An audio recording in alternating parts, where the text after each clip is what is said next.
Okay. I mean, this is the best. I mean, this is what I normally look like. You can't see my tinsel. Oh yeah. That Abby put in, but it's okay. She keeps sparkly extensions. She keeps telling me your aura looks so shiny, Mom. Can you get your chakras cleared? I'd like to clean some people's chakras. Yeah. We just get a whole podcast of list of people that clear your chakras. Yeah. This tea is really good when I'm not choking on it. It is. Vanilla Komoro. Yeah. Really tasty. Yeah. Make it appear here later, Dwayne. Right here. Right there. My JD right here. Yeah. All right.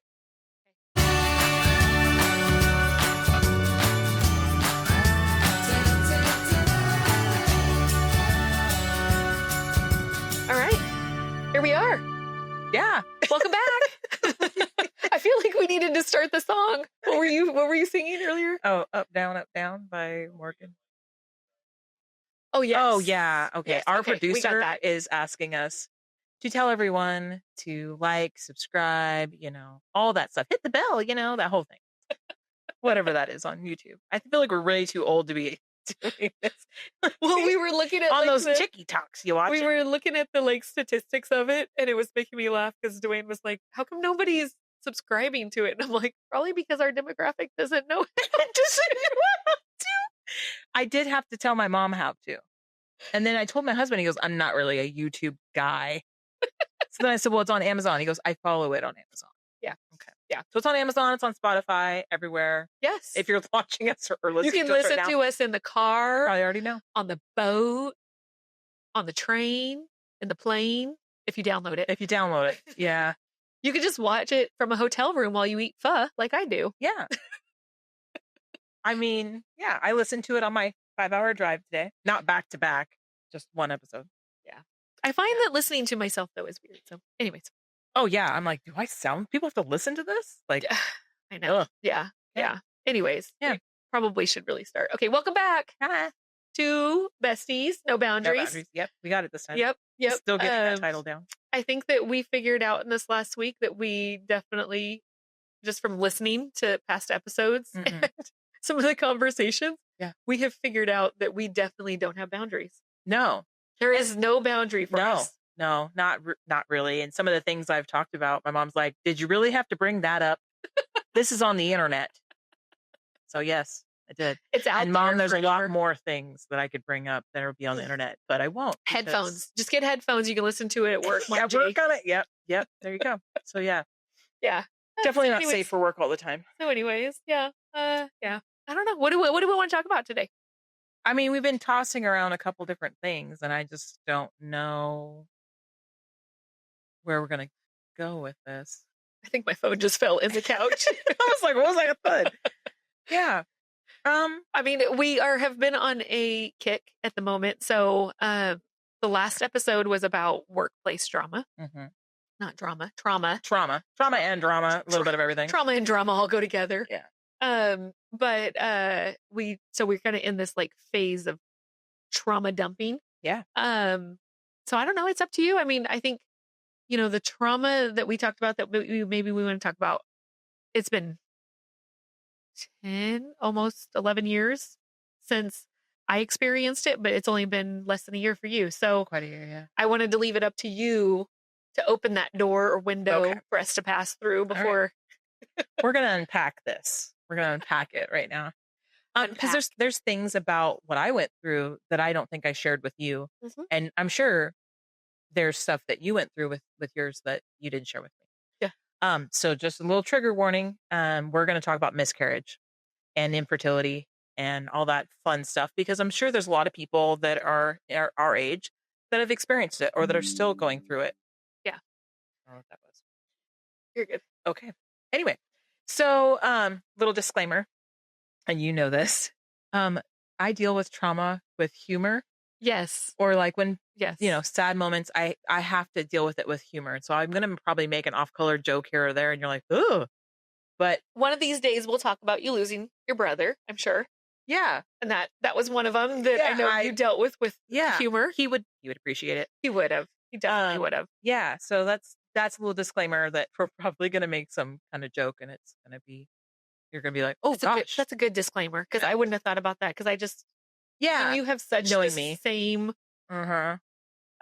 processes when it comes to certain things that, I don't know. Yeah. People look at us kind of odd when we start joking about things the way we do sometimes. So let's unpack that elephant in the room. I don't have children, and I've always wanted children my entire life. Like, I think even when we played pretend when we were kids, I always wanted kids. She didn't. Now look at us. She's got the kids. I don't. So there's that. And I think growing up, it was always one of those where like it was natural for me to be motherly. Yeah. But I never wanted. No. At that time. I remember at one point I had told you I never want to give birth to kids, and if I do have kids, I want to adopt them. Yeah. Oh yeah, we used to play pretend all the time, and you adopted your kids. We're pretending. Yeah. You adopted them. Yeah, but Julie has always been like the natural mom, like very motherly. Like I was more like I just wanted to make sure people stayed alive. Yeah.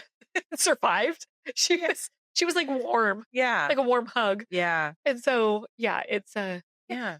So I met my husband when I was 33. But prior to that, I was single for a long time because I went through a bad relationship, and I was just like, I'm going to find Julie, just like when I was in a toxic work relationship. I'm going to find Julie, and then, and then I'll find the right guy. And the right guy found me. Well, my mom found him for me. She wants that very clear. That's going to be the topic. I was just going to say that's a topic for that episode when we have both our husbands on. Yeah. Yeah. So, my husband and I, when we first started dating, we were like, we love kids. He wants to be a dad. I want to be a mom. That is something that we connected with early on, and it's going to be really important. And so being who we are, we didn't try or anything like that until after we got married. And that might be dorky, but no, whatever. No. Traditionalist. Yeah. And so I thought I'd seen so many people just get pregnant and no big deal. So I didn't think any of it. I just go off birth control and I'll get pregnant. That's what's going to happen. Yeah. Because that's what we've been told. Yeah. And so I was 4. I think we got married 34, 35. And for like 6 months, nothing happened. And so then my doctor told me, oh, you need to go to the doctor. You need to go to a fertility doctor. After 6 months? Mm-hmm. When you're like 35 plus. I guess due to your age. I was going to say, because that seems really quick, but due to your age, I guess. Yeah. So yeah, so I went to that doctor, and she was like, well, as you get older, your eggs kind of get fewer and fewer. And so I'm just like, at one point you had told me there was a name for it. Was it maturing eggs or something like that? Yeah. Your eggs are, and like they're old. And I remember we were making jokes about that. Yeah. Too. Oh yeah. Yeah. And we still joke about it. Yeah. Having old eggs. So for years, like I went to a fertility doctor here in Albany, and she said, in short, you're too fat. You need to lose weight to get pregnant. Basically. Because at that point, did you already know you had PCOS? No. Okay. She told me she suspected it, and that I'm to, just lose weight. Which, if you have PCOS, that's really insulting because it's really hard to not lose or to lose weight. Yeah. And you crave sugar like crazy. Yeah. So I found out that, and so I went home to my husband and I told him, they just told me I was too fat. I got to lose weight. And he was like, look at all those people down at Walmart. These big old gals, and they got 12 kids. And he's like, that's, a bunch of BS. Oh my gosh. I mean, but I don't disagree with Bobby. Like, it's true. It's true. I mean, I'm not saying that weight isn't a factor sometimes in those type of things, but like if the only reason you're not getting pregnant is because they say you need to lose weight, like, yeah. I feel like there's probably something else. Yeah. So I moved to Hermiston in Eastern Oregon, and I was still trying to see this doctor down here. My husband's like, this is stupid. The Russian lady. Yeah. She didn't speak very good English, or she did, but it was hard to understand her. She was basically just not wanting to deal with me until I could show that I could lose weight. And I'm just like, I'm depressed because I can't get pregnant, and I'm eating, and then I also have PCOS or whatever. So I went to a doctor up in Tri-Cities, and he was amazing. He within my first visit, he was like, I think you have PCOS, but I suspect you have something else going on. And he ran a whole panel, hormone panel. I have a brain tumor. Oh yes, that's right. I forgot about that. Mm-hmm. I have a brain tumor on my pituitary gland. It's micro, teeny tiny. but it produces too much progesterone. Yeah. And it can stop you from being able to get pregnant or maintain a pregnancy and all this stuff. So I was like, okay, cool. The worst part about that is I had to have the MRI. Oh, I yes. have to I have them remember. yearly. Oh God. Do you still have to? Yeah. They still want to keep an eye on it to see if it grows or I anything remember that. That was like, yeah. me and one of our mutual friends were trying to like talk Julie. It's okay. You're going to do that. You're going to be fine. Just go to take a nap. Thank God for I've had really good luck with like people in healthcare through this whole fertility thing. Thank God. Because the men that did my MRI up in the hospital, I'm sobbing uncontrollably. And they're like, "Are you okay?" I'm like, I'm really scared. This is really, I don't know. I don't like tight spaces and this is going to be really weird. The MRI is scary, but if I don't do this, I don't find out if I can have babies or not. I'm like unpacking all of this infertility trauma to this poor MRI tech guy. And he's just like, oh, and he gave me a tissue and like, I remember this. Hand. Yes. I remember you text us after and you were like, well, I just made best friends with the MRI tech. Yeah. Yeah. We still do Thanksgiving together. No, we don't. I don't know him. But yeah, so I had to do all that. And so then they tell me, okay, you got a brain tumor. And I'm like, oh my God, I'm going to die because my brother just died of cancer. So I'm like, not only that, brain tumor, like anything with the brain is like crazy. Yeah. So they put me on, if you're familiar with fertility stuff, they put me on Clomid, the whole thing, and tried to get me to ovulate and like all this stuff. And I had to have so many ultrasounds. It was ridiculous. Oh my gosh. Because was it on a monthly basis? Yeah. So that's the worst part about infertility is that every month is a new exciting chance to get pregnant and be a mom, right? So you start every month on this or every cycle on this high of yay, I have a chance I might get pregnant. And you and your husband do things that might get you pregnant. Sex the time. Yeah. And then you have like this waiting period and then you do you pee on this thing that tells you if you're ovulating or not. Then you have to, then your body's like kind of late and you're like, okay, it's day 29, maybe. So day 30, you go out and buy a pregnancy test. You come home, you take the pregnancy test, you wipe after taking your pregnancy test, and there's blood. That's kind of graphic for any men watching. I don't know why you're watching this girl's podcast anyway. Anyway. They're interested because we're interesting. And you just sit there and feel like an absolute failure, even though you didn't do anything. You didn't do anything. Do you think it's because you feel like that expectation at the beginning of the month got you, like you were like the hope. Yeah. The hope got you through the month. And then it's almost like, you're right. Because I've learned a lot with you going through it, but it feels like, because and we'll talk about this, like I didn't have that problem. Right. But it feels like from what you're explaining, maybe it's that by the time that happens, you're so frustrated mentally. Yeah.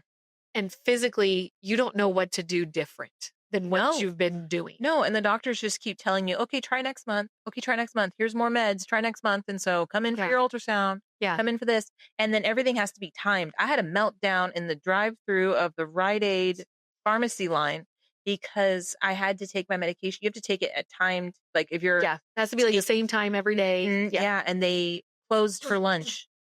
And I didn't have time to come back later. And I'm just like losing it, crying. I have to get pregnant this month. Why do I have to get pregnant this month? Yeah. I don't know. Yeah. Because that's what your brain keeps telling you. And so it emotionally eats away at you and you lose that shine. So that song that we've been kind of obsessed with by Sam Barber, the Indigo. Indigo? Yeah. Yeah. If you haven't heard it, go check it out. Sam awesome. Barber. Amazing. And it's perfect for if you're going through infertility because I felt like I used to shine like gold. And I totally, when I was going through this process, I was indigo, or I was probably even darker than that. But well, yeah, because you started out very, very excited. And I finally have a man and I can have a baby with him. Like, this will be so great. He's going to be such a great dad. Yeah. But and it's one of those that you probably felt like this brand new thing that you can go and do. And then until it starts to not work, you're like, wait, this isn't going the way that it was supposed to go. And we're told, like we were both told, and I know we talked about like sex education in one episode and things like that, but we're told from an early age that you get married, you have sex, and you have a baby. That's the way it works. Like you just have sex and you have a baby, and you don't have to do anything else. So when things don't go as though we were told by society or that you're seeing happen around you, you know? Yeah. Well, and I think that's what, and maybe you'll get into it, but at some point we probably should talk about like, while you were going through all of that stuff, and I think still to this day, you probably get to this experience when you get to see people on social media having kids. Yeah. Yeah. And let's be honest, we all know there's people out there who should have no freaking kids. Yeah. Yeah. And see, so I'm going through all of this. I'm going through all of this and having tests. And so my husband works a lot of hours, and his insurance that he gets from this great job paid for infertility stuff, which is awesome. Rare. Because it's very rare. They don't do it very many places. And so, I'm being poked left, right, sideways, and ultrasounds and blood tests, and oh my gosh, it's very expensive. So I'm very thankful for it. But it also means he wasn't available to go with me to all these. You were doing it by yourself. So it felt lonely because I wished I could have been closer. I to know do it with you. I know. Hold my hand while I couldn't drive 4 hours twice a week. I know. I could do it. I know. So you do all this, and so every month is this emotional roller coaster, and you just start feeling like a failure, and nothing else. So like everything else you're going through in life, there's this filter over your face. It feels like you're looking through this infertility filter. And also it's kind of this pain that you feel that no one knows about.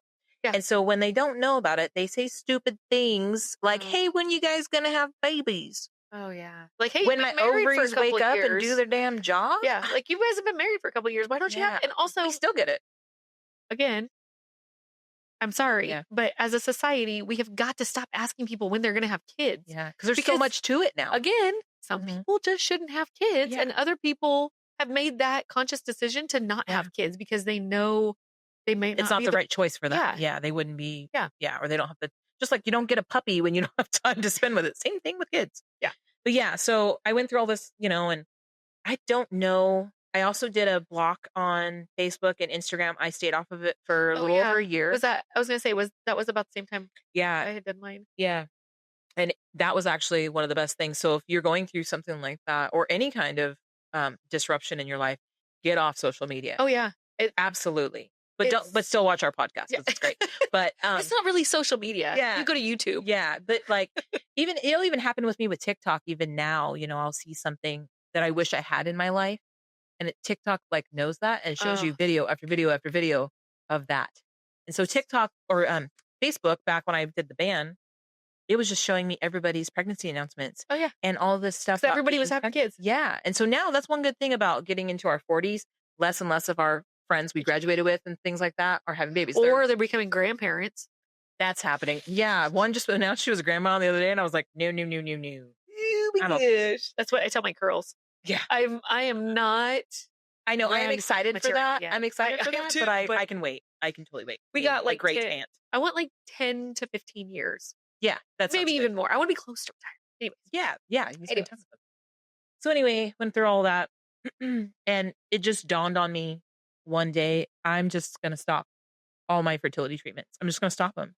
And I told my husband, I'm really sorry, but I can't do this any longer. I feel like I'm a human pincushion. I'm getting blood tests. I'm getting ultrasounds and I'm having to drive to Tri-Cities all the time. And I was trying to run a business. I was trying to do all these other things. And I feel like I'm failing at all of them because I'm looking through this filter of I'm a failure. I can't make a baby in my body.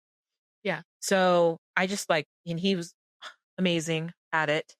And was just like, that's okay with me. He was supportive. Yeah, absolutely. Because I know I've heard some horror stories of men leaving women because they can't have a baby and they want a child so bad they just leave that woman. And the devil moves into your head and plays with things and tells you he's going to leave you.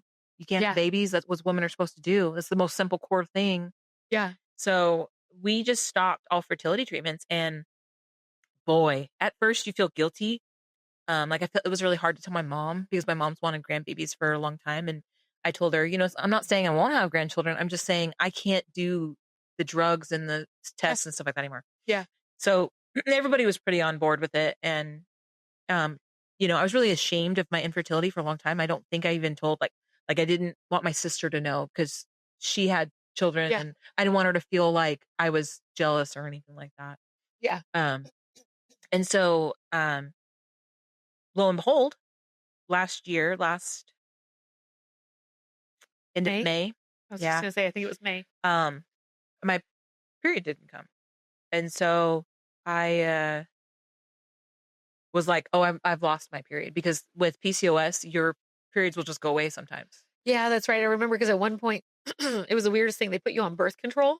To bring a period back. Yeah. And I was like, you're trying to get pregnant. And they put you on birth control. Yeah, you have to do, yeah. This is why I'm not scientific. Yeah. Just they give you a drug to bring your period, and then they put you on birth control for a month to like regulate your hormones back out, and then they'll give you the Clomid stuff. That stuff makes you go insane.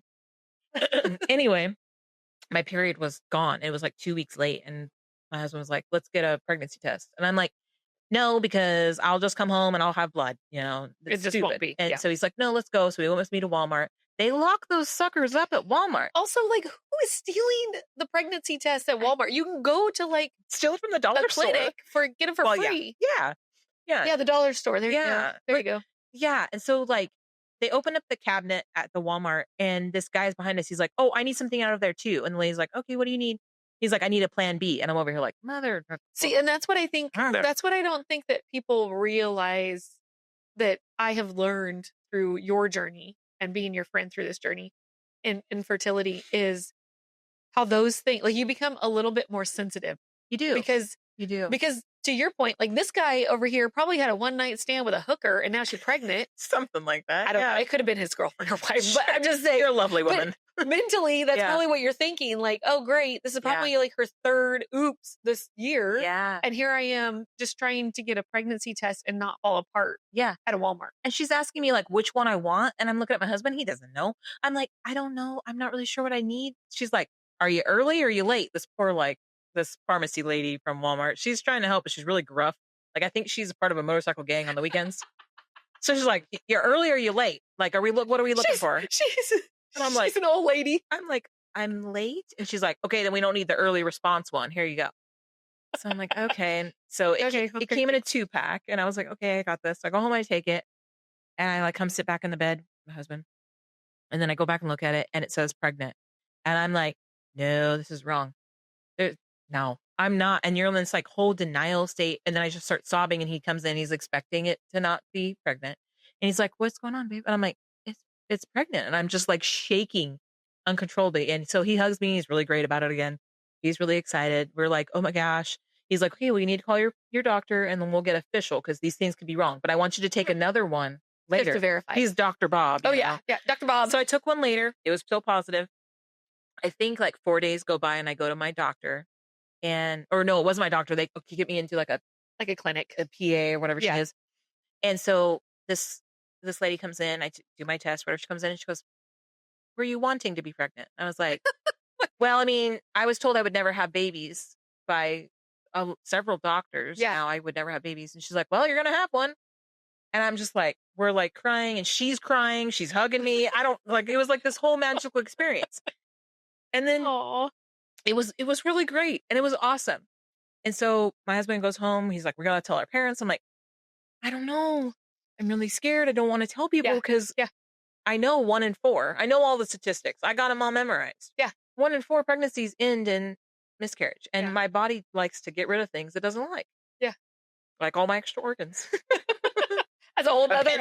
That's all. We should have just like a medical episode for you. Yeah. Oh yeah. Yeah, I know. Every other day. The ER people know me. There's a reason why Bobby has such good insurance. Yeah, and why I married him. Oh, what is your insurance? Blue Cross? Huh? Okay, great. So we make plans. We drive down the following weekend. So at this point, I've known that I've been pregnant for like 2 weeks, and we come and we tell my mom, and she like loses her crap, and she like, Julie, you're not messing with me, are you? Don't you dare mess with me. She's like yelling at me, angry. And I'm like, I would not joke about this, Mom. I am pregnant. You should have brought the paper with you. I know. I might still have that and my pregnancy test in a bag in my nightstand. Yeah. Because I'm not ready to get rid of that yet. Yeah. Okay. Wasn't going to go there. Nope. I got the toilet paper. I got the toilet. I wasn't going to go there. We don't have tissues. We got toilet paper. For those that work with me, you understand why. We just have toilet paper. Very sweet home. Anyway. And so my mom was like so thrilled because my mom's adopted. And so she only has my little brother's passed away. So she really only has me as a blood relative. And she was excited to see, she's always been excited to see a blood grandchild. Yeah. And so. And she does have other grandkids, but. She does, but. It's your stepsister. Yeah, it's my stepsister. Yeah. Yeah. And so we go the next morning and tell his parents. And his mom and dad are really excited. And that morning when I woke up and I went to the bathroom, when I went, I noticed there was like a little pink twinge on the toilet paper. And I'm like, the doctor said that could be normal, yeah. Which little spotting. Yeah. Especially early. Yeah. And they said I was only about 5 weeks. So it could be normal. So we go tell his parents, they're excited. We're driving home and I just have this feeling like a doom that I'm going to lose this child. I'm going to lose it. I can tell. I just, something was like eating at me. And I'm not a big person. Like some people will be like, God came to me and spoke to me. But I had this, when you're a Christian woman and you're going through something like this is something I've always wanted my entire life. Yeah. And I finally have it and now I'm going to lose it. And you get so angry at him. Yeah. But. Like how cruel it feels like. Yeah, it does. It feels like he's playing a mean joke on you. Yeah. And then you look at these other people and you're like, they don't deserve it. But it's not right for me to deserve who gets one and who doesn't. I realize that. Yeah. But it is hard because I think, when we talk about like people with having kids, you hear stories about like a toddler walking around on a highway in a diaper that hadn't been changed in 2 weeks, or you hear all this stuff. And I think or the kids chained to the radiator at home or whatever. Oh yeah. And like all these, unfortunately it's foster care typically stories. But I think like with your journey through this, it's made me like as a mom, it already fucking pissed me off when I hear that shit. Yeah. Like kids to me, and I think we've talked about this, like kids to me are God's blessing. Absolutely. Like it doesn't matter if the kid comes at the wrong time, if the kid comes too early, like there's a reason for it. God's blessing no matter what. Mm-hmm. And so I've always, and I think that's what we talked about, like mama bear. Like I've always been a mama bear, maybe not the most warm mama bear, but I'm a probably mama bear. More so after you had your children. Yeah. But I think that when you were going through this, that's what I think I got more hyper to it of like, some fucking bitches. Right. And see, at this point, I hadn't even told you. I wasn't even going to tell a lot of people yet because I was afraid to lose it. Yeah. And so I went home that night and like, you didn't tell me you were even pregnant. That's what I mean. I didn't even tell. Mm-hmm. The only people that knew was my husband, my pastor. I told my pastor because I wanted prayer. Yeah. And he knew that I was infertile. I had been friends with his wife. And so we talked about that. And so I was sure he knew too. And, so I went home that night and there was even more pink. And I told my husband, I don't think this is going to last. So he goes, no, go to the doctor. This could be normal. He's trying to help me through this. Yeah. But you mentally are preparing yourself. I am, because my mom's always taught me to be one of those people, like hope for the best, prepare for the worst. Yep. Like, just. Yep. And so I go to the doctor and I'm bleeding even more at that point. The next morning I call her and they get me right in and she's like really good. They give me those, what's that? HG, whatever the pregnancy hormone test. Yeah. HGV. Yeah. They give me one of those and they send me home and they say, it could be, you still have a high level. It could be nothing. Just go home, rest or whatever. Yeah. And so, the Lord worked really weird through this whole process. Because while I was really angry with him, I also had this feeling while I was sitting in the parking lot. I had this feeling, well, the Lord let me be a mom for 2 weeks. Mm-hmm. And so that was like an eye opener, like that's better than nothing. Yeah. And so you have that thought. And then when I went home, somehow my husband, like I said, works long hours. He's usually not home. He got off early that day. Thank God he got home early that day because around about 3 p.m, I started hemorrhaging. I don't know how you want to say that. Like, you've had it. You started to lose a baby. It was bad. Yeah. I started to lose it. Yeah. And oh my gosh. Okay. I've never had, I feel like I don't want to offend you, but I felt like I was giving birth. It was horrible contractions. I've never, I have bad Yeah, you've always had bad periods. But this was terrible. And my husband's freaking out. He comes in, he sees how much blood is everywhere. And he's like, we're going to the hospital. He did it to Dwayne. Yeah. Because, I mean, I'm used to having periods. He's not used to having periods. I was just going to say, let's be honest. It's for guys. It's different. Because you're right. They never are used to seeing They don't blood. bleed for 7 days a month. And yeah. Normal, it's totally fine. Yeah. But in those situations, it is a lot more blood than what even we're used to. Yeah. So they take me to the hospital and they give me, they take me in, and I'm telling them what's happening. And they are, again, the Lord placed really good people that day in that hospital, that really were really gentle with me. They got me right back. They got me an ultrasound. And I told the lady, I'm bleeding really heavy. I'm really sorry. This is going to be bad. And she's like, this isn't even the worst bodily fluid I've had on the floor here. And I'm like, all right. Her and the Walmart lady sound alike, I know, but they weren't. And honestly, though, at the end of the day, it probably is very true. And like, I don't know. Having worked in the medical field, not like as a medical professional, but working with people in the medical field, I think that everybody has a certain level of like, they should, or else they shouldn't be in medical. But like those type of situations, like somebody is losing something precious and dear. And if they can't bring it compassion to it, they shouldn't be in the field. Well, ER doctors usually don't have really good bedside manner. They're like ex-military doctors. This one was great. Yeah. Great. And so they gave me that. And at this point I'm bleeding really. I've never bled this bad in my life, like without thinking I was going to die. And they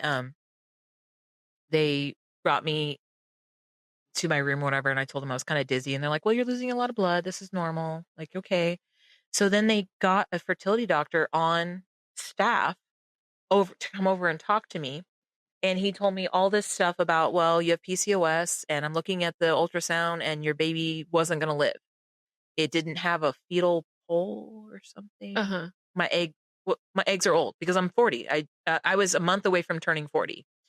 And he was like, plus you have PCOS, so like your eggs are already degraded, like your quality's not really great. But I'm on Dilaudid or whatever the powerful painkiller drug is. I'm like, okay, no, baby didn't have okay, cool.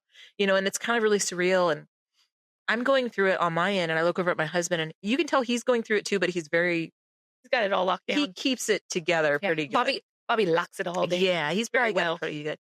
And so, so like they just send you home and tell you to count how many pads you bleed through, and then there you go. Yeah. And, I had to see my doctor. So then it was just like I got triggered again, because for the next week and a half, I had to go in every other day or whatever and have I had to have my blood levels tested. They wanted to make sure that I was passing the baby normally, because I wasn't going to have a D&C. My mom told me that, what was it that she told me when I went through mine? She said that her doctor, and hopefully, Mom, you don't care if I tell people this, but her doctor told me when she went through it. I'm sure she doesn't care. She's got 2 wonderful children, so it's okay. At least one. Dale's okay. Dale's just kind of okay. But she said that her doctor told her, if you're not filling up your shoes with blood, you're not losing the baby. Yeah. Well, like, expect it. Well, yeah. And that's essentially what it feels like. It does. Yeah. It just feels like it's just a constant. Yeah. And then for like, I don't know how yours went, but like mine was a whole bunch like at first, but then you just bled for like, I had like PTSD from mine, because they didn't give me the option to even get a D&C. Nobody explained to me what it was. Really? Oh, okay. And so I just naturally lost mine. Yeah. Like, and they wouldn't do anything about it. Like they refused to do anything. And so remember, we went camping one time after, and it was like every month when my period would come, I would get like, it was almost like my stress level went like through the roof, because I didn't even know if I could leave the house. Yeah. At that point. So. Oh, I didn't want to. No. I didn't want to. I laid in bed for several days. Yeah. All of this was going on. And in the meantime, we were planning our big 40th blowout camping trip too. Yeah. So this is how Julie works. Okay. We've been friends for 35, 36, almost somewhere around 36. Yeah. 36 years. There's been another incident like this, but she texts me random on like a Thursday at 2 in June. and is like, hey, by the way, just want to let you know, I had a miscarriage. I'll be fine, but I'm thinking that we should start planning for the food for the camping trip. And I'm like, what the WTF? Like, what the fuck? Hold the phone for a second. You're just going to skate right past that. Yeah. So, yeah. Because I'm someone that, like, again, I was kind of ashamed of a lot of my infertility stuff, so I wasn't telling people a lot. But when I went through this, I had this feeling like, here I am, another failure in this realm. And then it dawned on me at some point, I'm going through it. Well, I think I was in the hospital that day. I was like, Katrina's had one. And Bobby's like, oh, really? I'm like, yeah. And I'm like, and I'm a horrible friend. And he's like, why? I'm like, because going through this, I realized how traumatic this is. I didn't like check up on her enough, I don't think. And you like, were there the night it happened. I was, but like, you seemed like you had it under control. And so I wasn't, you were just bleeding. And I was just like, okay. All right, so everybody's okay. I was like passed out on the couch. Yeah, the next morning. Yeah. And I'm just like, okay, but I don't think I knew, no, because I was single then. I didn't know how infertile I was. I didn't know how barren I was going to be. Yeah. And so like, you talk about PTSD now. So that happened. I officially was done with it in June. We had our party, 4th of July. Yep.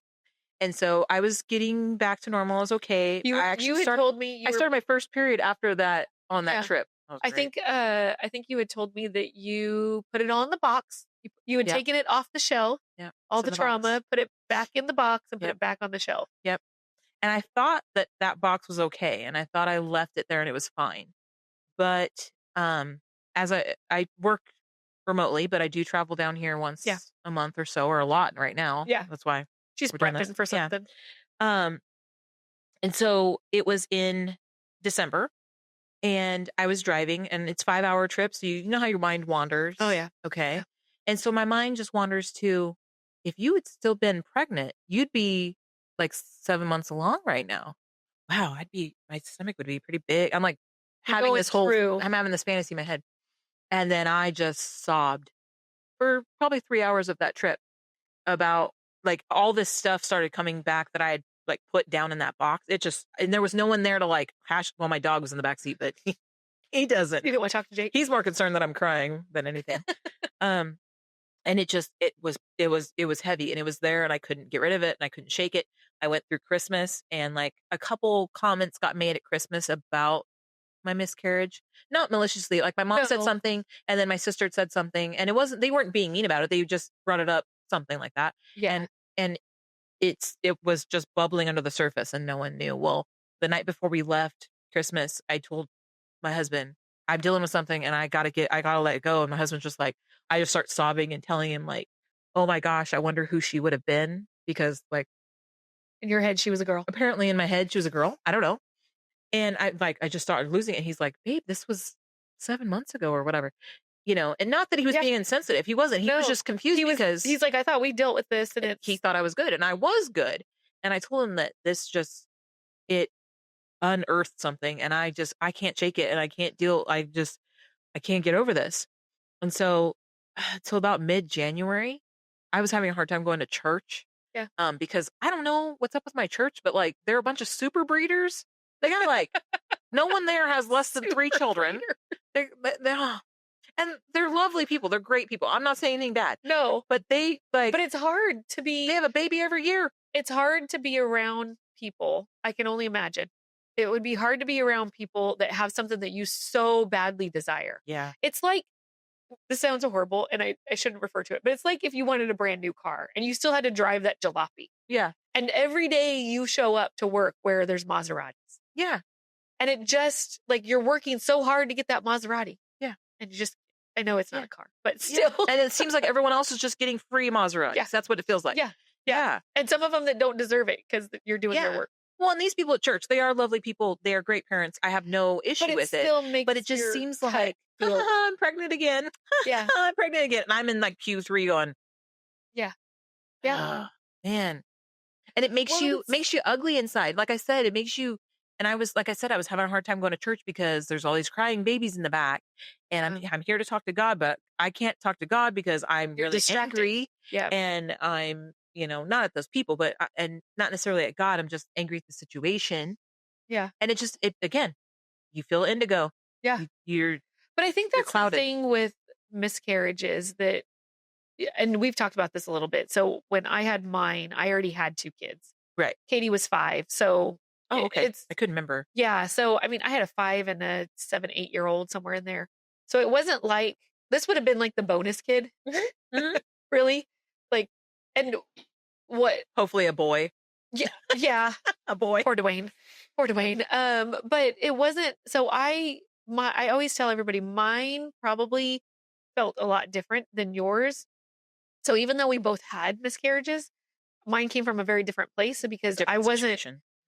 Of course I always would have desired another kid, but I also didn't, like I already had 2. Like my heart was already taken by 2 girls. Mm-hmm. And so a third would have just been a bonus. It would have been nice. But so, I mean, you're going to laugh. I think we've talked about this. Like we never actually talked through it, me and Dwayne. We just decided to sell our van and get a different car. That was a great idea. Because much like we talked about, we both, I'm going to say this wrong. Like put it in boxes. We compartmentalize? Yes, there you go. I'll figure it out. We put stuff in boxes and we move on and then we take it off the shelf sometimes and rummage through. It's kind of like storage containers. Yeah. And just rummage through it and say I wonder what's in there still. And so like once a year, every so often, especially like with Abby graduating and Katie turned 16 this year, I was like, how old would this kid have been? Right. Right. And so, but then I put it back on the shelf and I move on. Like, yeah. It's something that, but what nobody understands is how long it takes to grieve that process. And you do it a lot without people noticing. Because it's also one that, like, for you, my guess is that Christmas was triggering because Christmas has always been a very big thing in your family. And family. Yeah. Yeah. Like and I don't have that. Well, I would have been here, waddling around at Christmas. Yeah. 8 months pregnant. And so I think that there's just things that trigger it, right? Like there's a reason, and this was one of the questions I was going to ask you. There's a reason that I always think I dealt with mine so well is because it wasn't meant to be. Like God did not have that in my plan. Yeah. And so mine was probably close to yours. Mine happened at 10 weeks. Yeah. And had you had an ultrasound yet? Well, that's the thing. I went in for the ultrasound. Oh. A week before our 30th birthday. So it had been 11 years. Yeah. Yeah. A week before my 30th birthday, and they couldn't detect a heartbeat. And I had just started to not get sick. Yeah. So the levels were already dropping. Mm-hmm. And so, but they told me that there wasn't enough DNA in my egg to create a baby. Oh, gotcha. So yeah. And so it was weird because, like I said, both of my other pregnancies, I had no problems. Right. Like no problem. And so when they said they couldn't detect a heartbeat, I was like, well, this is weird. Yeah. Like, this is kind of odd. Mm-hmm. So, yeah. And so, I mean, the other thing about it too is I just watched a podcast by Tom Segura's wife, Christina. Oh yeah, Christina P. And she's my favorite. I know, I love her. She was talking about, I didn't realize, but she's part of this unfortunate club, but she had a miscarriage and she was going through a miscarriage and she had already planned a comedy special that she had to do on like New Year's or something like that. And so she had to go on stage and try to be funny uncontrollably and had to do a show and stuff like that. And so that just reminds me that you got to give people some grace sometimes. Yeah. Because you never know if they're bleeding through February. Well, you never know what they're going through. I mean, so so when I went through mine, I didn't want to leave the house very much, but I, had to do regular things. And it's just like, does anyone else know or care that I lost a baby? Like, I'm sure there's some people that might watch this podcast that didn't know I lost a baby. Well, and it's probably a thing that like, you feel like you've got it like on your forehead. Yeah. But you don't, because nobody, unless they know you or you've told them, knows that happened. And so I think, I don't know. I think for me sitting on the outside watching you, it feels like your faith has gotten deeper. Yeah. Through this process. Yeah. And again, well, initially you were mad. Yeah. At God. But you move through it and you realize, okay, again, like you just said, it's not meant to be. Yeah. And so there's some other things like you have to bring up in your life. Okay, what are the things that I get to do because I don't have children? Yeah. Like there's really cool things that my husband and I, like right now he's been texting me. We play video games together and he's at home bragging to me about the stats he just got on his character, and I don't have them because I'm not there grinding right now on my character. I'm working on it. And so if we had children, that wouldn't be a no, it would not. Like, we wouldn't be able to do that. I mean, we go on vacations whenever we feel like it. Yeah. I come and go as I please most of the time because I work remotely. I can come and go as I please. If I had a kid, it's hard enough with a dog. If I had a kid, I couldn't do all this stuff. So, well, and I think there's always the things that like you do have a lot of kids in your life. Yeah. You've always kind of had a lot of kids in your life. Yeah. And so not just my two, but your nieces. Yes. She's got lots of nieces. I do. I was saying, I think I only have nieces. It's all girls. It's a girl. Julie's creating her own little girls club. I know. But like you came to me and said, I want to plan Abby's graduation party. Yeah. I want to help do Katie's 16th big blowout party. Right. Yeah. And so those things, like those are the things that, and now I'm going to get emotional. Damn it, Julie. Those are the things that my girls have always, like, there's just things that Auntie Julie does that they hold so special in their heart. And they don't, they're becoming your best friends. Yeah.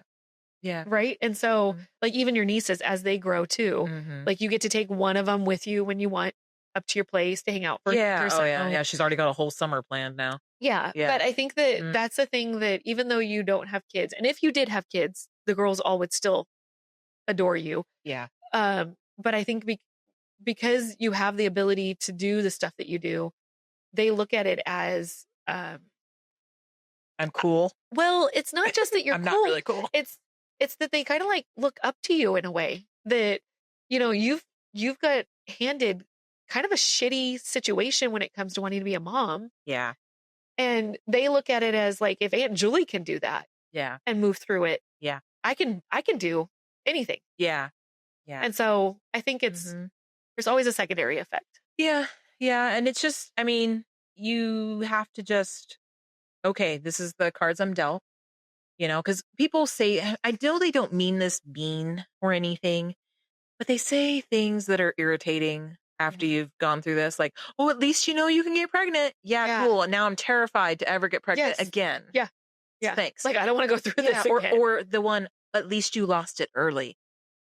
I don't, I can't imagine. I have a friend on Facebook. She carried it full term and it's a stillborn. Oh. Okay. I can't imagine doing that. Would be a whole nother level of pain and trauma to deal with. Yeah. So at least I lost it before I got a name or a crib or whatever, a nursery plan. Yeah, but it's still painful at whatever phase you lost your child. I mean, I work with a lady, she lost her son at 2, he drowned. Yeah. So like, I mean, I don't care whatever my mom lost her son at 26, it's still painful. Yeah. Yeah. So at least grieving. You lost it early kind of is annoying too. Like and that's what I mean. There's grieving that happens. It just, everybody grieves differently. Yeah. And the situations are always different, but at the end of the day, it's all grieving. Right. And I've never been a person that allows myself to wallow.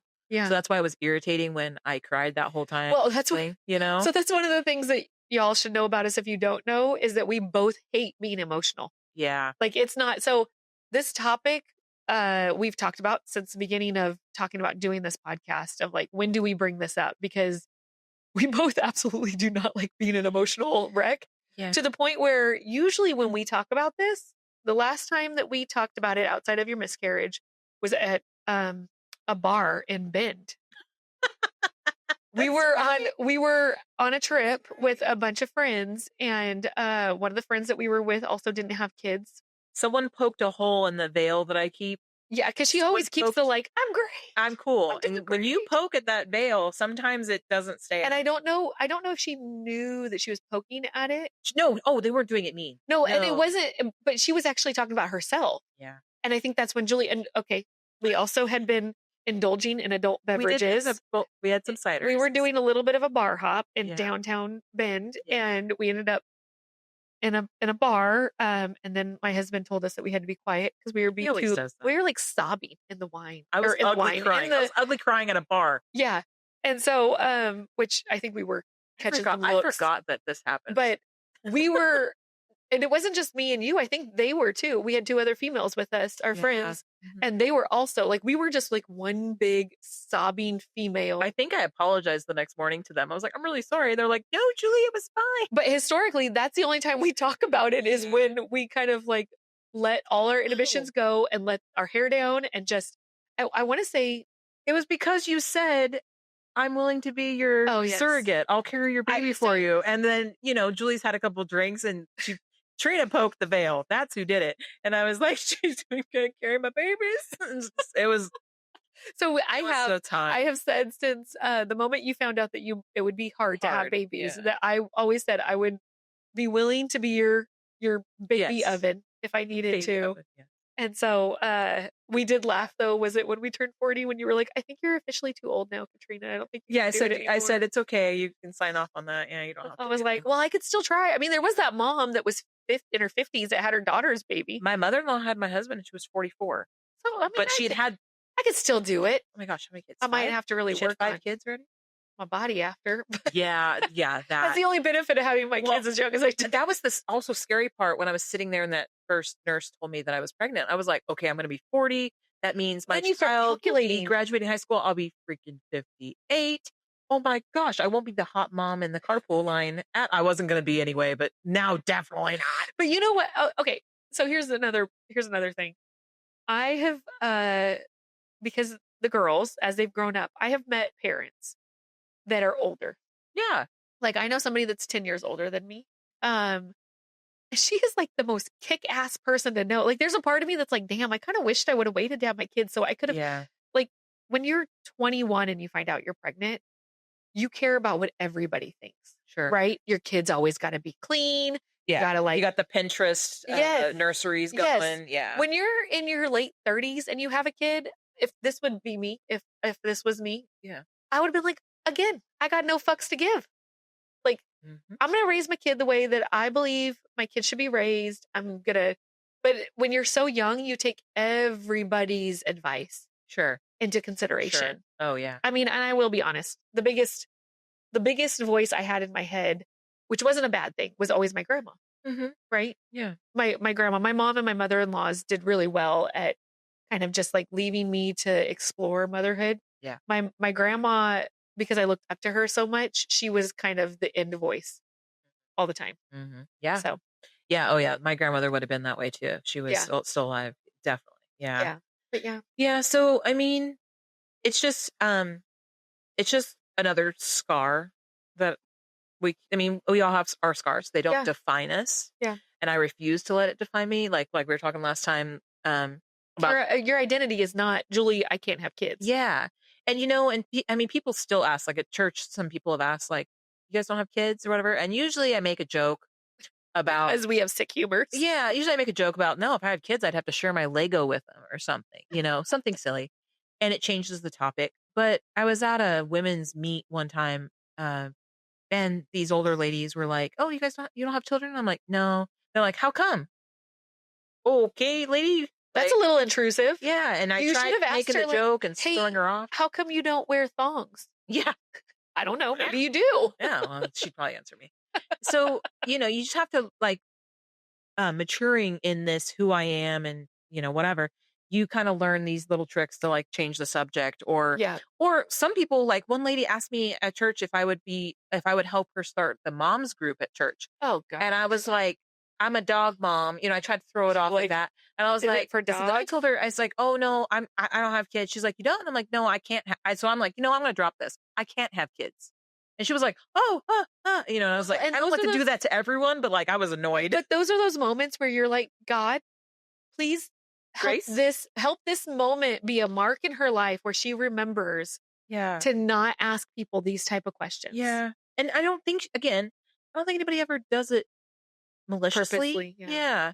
But yeah, it is a painful thing. And you start, like I said, you start like growing in it and you're accepting of it. I think that's part of becoming 40. A certain maturity thing happens when you're 30 and you're like, this is who I am. And then 40, you're like, no.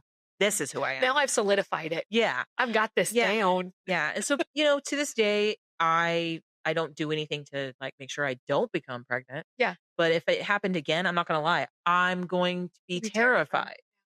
Terrified. Yeah. I mean, and what's really sad, let's talk some statistics.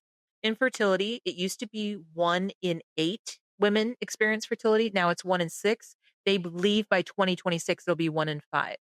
Wow. So there's seriously something going on. I really regret doing birth control for most of my like teen years and 20s. I'm gonna move that. So. Oh yeah, I know. I'm gonna have a little. Okay. Well, and there's a lot of girls. You had told me this. I think you did, that there's a lot of girls that we went to school with that have PCOS.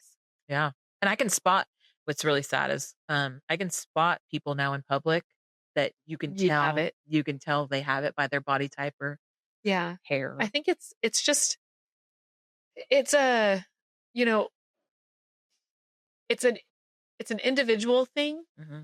And I think, to your point earlier, I think people just need to learn to have a little bit more grace with each other. Yeah. Right? Like we've talked about this. Just because I have kids and you don't have kids don't mean that sometimes we don't have the same struggles. We didn't have a shared experience. Yeah. Mm-hmm. And so it's or like when your mom told me she had the miscarriage. I had no idea. No. So you don't know, and instead of giving each other these labels of like I'm a victim of whatever. Yes. More like I'm a survivor. I've survived all of this crap that's gone on and I'm still out on the other side. Yeah. Did I have some low moments where I'm crying alone in my bathroom covered in blood? Maybe. But I'm good now, and like you said, sometimes you got to unpack that box. Yeah. Sometimes it's a little nostalgia. Like, but when you keep unpacking it though. Well, and I think that there's for me, there's this, because of my faith. Sorry, the honey spoon is on the floor. It's okay. I'll wash it. Okay. We had honey on the floor. It's in a container. But because of my faith, I really do have a strong, strong belief that I'll see that baby again. Yeah. Oh, right? Oh, it needs more tissue. Damn it. I just threw it down. It's okay. But I have this strong belief that God needed to take care of that baby and not me. Yeah. There's a reason why I didn't get that baby, that me and Dwayne didn't get the baby. Yeah. And that's okay. Like I rest my hope in faith in knowing that God knows what he's doing. Sure. At the end of the day. Yeah. Right. And that's it's hard. I can't imagine ever going through that and not having the beliefs I have. Yeah. Mm-hmm. Because you're right. I probably would have stuck in that indigo. Yeah. I would have never came out of it. Yeah. Yeah. Absolutely. Absolutely. That's what you name the episode. There you go, Dwayne. our indigo experience. Yeah. Yeah. I don't know. I mean, it's one of those things that like when you're going through it, you feel like you're the only one doing it. But then like, since I've gone through it and I've kind of shared it a little bit, you hear people are like, oh yeah, I had one. Oh yeah, I've had one. Oh yeah. Like I said, the statistics are against us, honestly. So it's amazing to me, like I said, these women at church that have like 7 children, I'm like, how did you get 7 successful pregnancies? That sounds like it. That sounds. How much praying did you do? That wears me out. I know. Oh, I don't want 7. I mean, I used to want 3. Now I would take 1 or like even a half, maybe a half a baby. I gave birth to 2 kids with no pain meds, and that doesn't even sound fun. Oh yeah. Yeah, no, no. I'm good. No. I'm good. Yeah. Maybe after 5 of them, they just shoot out. I don't know. I don't really want to bring that up to ladies. I'm still trying to figure out how to do Kegels correctly. I don't know that I could ever do that many kids. One gotta get some more episodes of Cosmopolitan, apparently. I mean, that whole. No, I know. It's so. I have no idea how long we've been going. I don't know. I think we're good. It's So anyways, I would say, hey, if any of you guys out there have experienced this and feel like you just need someone to talk to, it's kind of one of those things that we're kind of a little bit of a community, and that obviously we have no boundaries. Yeah, this was probably a really hard one for the guys to watch. It's not just it's not just the fun boundaries, it's also the emotional boundaries. I think that, there are times, and Julie has sat and cried with me and another friend, and we've gone through all the conversations, and it's kind of one of those that we are where we're at. Yeah. But you can't get down in that sadness and wallow and live there every day. Even though it'd be really easy to sit here and be like, I'm never going to be a mom. Okay. Yeah. I mean, just the words coming out of my mouth right now, before all of this happened, I would not be not sobbing right now. Yeah. But you just kind of learn to accept it. And again, you have to start embracing the things in your life that you do have. Like, I have a very amazing husband. Would you rather have a baby and no husband? No, I will take. Well, and I know at one point we talked about going further in infertility treatments, and you had said you guys chose not to because of the cost, because the insurance wasn't going to cover it, IVF and stuff. Because and which I honestly, I give you guys kudos for this, because the comment that Julie made was, we can continue on and we could financially figure it out. Yeah. But if I was to get pregnant and have a kid, we wouldn't be able to live the lifestyle that we picture ourselves with. Yeah. With a kid, because financially we've just spent a bunch of money to try to get Bobby worked with some men that they spent tons of money on fertility treatments. They finally got a kid, but the guy doesn't get to go home and spend time with kids. He's got to keep work all the time to be able to pay off all these bills. Yeah. And that's not what we want. No. You know? And also, infertility is really hard on couples. And like I said, there's some couples that have split up over it. Yeah. So what's the good of fighting to have a kid and then me and him hate each other? Well, and at a certain point, intimacy just gets thrown out the window. Oh, there's no intimacy. Like, when it's like, okay, well, it's 6 o'clock on Thursday and I'm ovulating until 8. Let's go. Yeah. Make this happen. Oh, yeah. Timed intercourse. Is not anything that is sexy. No. And I think that to your point though, about being thankful and recognizing the things that you have, it reminds me of Abby's 18th birthday. Mm-hmm. So Julie came. I think we talked about this. Julie came down along with, we had family in town. Yeah. My mom, several moms, my niece, everything. Well, Julie, it wasn't even a question if Julie was going to be here for the 18th birthday. Like, she invited me in June. Yeah, I was just going to say, Abby, November. Abby made it very clear that the expectation is that Julie was going to be here. Yeah. And so, there was a little bit of like a laugh, because I think my mom had said because Abby on her 18th birthday insisted she needed to get a tattoo. Yeah. Which whatever. So we pack up the car. Well, the moms wanted to come, but we said we didn't have room. So and my mom was like, well, how come Julie gets to go? And I was like, because Julie's here all the time. Yeah. And Julie is a second mom. And Abby told me to get in the car. Abby told me I was coming with her. So I think that's the thing that I thought about it the other day, because much like you, I sit in the car often and drive. And I thought about it the other day, and I thought, if something happens to me, you start to think about these things when you have kids. Like, if something was to happen to me, would my kids still have what I give them? Yeah. And I was like, without a doubt, because you would still be around. Yeah. Oh, yeah. Like, you would still 100% be around and be able to provide them with a level of humor that I do. Yeah. Hey, Julie, you can and guidance. Yeah. You're still listed, which I guess now I probably need to update it because Abby's 18, but you're still listed as the person that gets them if something was to happen to us. Oh, yeah. I remember when you told me that. I was like, heck yeah. What did I tell you? Don't let them spend all of their inheritance on Justin Bieber tickets and party colleges. Yeah. Oh my gosh, or ice cream. Or at the time they were little, and I was like, or ice cream. Or ice cream, or take them to Starbucks every day. Yeah. Yeah. But yeah. So I think that's the part that it's, I don't know. It's hard. And sometimes it's a struggle for people that want to support somebody that's going through infertility, because if you don't know what it's like, it just happens that the miscarriage is the one thing that we have very similar. Yeah. And, but what I would tell you as advice is just be there and listen. Just be there and listen and offer support where you can. Yes. Yeah, absolutely. Yep. So, and you don't have to worry about giving them all this, why it happened or whatever. We don't need that. And I mean, there's been times where I truly was like something in my gut was telling me something was wrong with Julie, but I was going to let her bring it to me when she wanted to. Yeah. Because I also know that that's how she works. So, very much so. Yeah. Cool. Now that we've done the heavy episode. Sorry. The next one will be funny, I think. I promise. I'm feeling funny. We're not on a trauma binge. No. We wanted to kind of get some of our trauma out. Well, honestly, I blame Dwayne, because Dwayne came to us after we filmed one of our last ones or a couple of ones ago. And he said, I don't know if you guys are thinking about a serious episode, but I have a topic and I don't know if it's okay.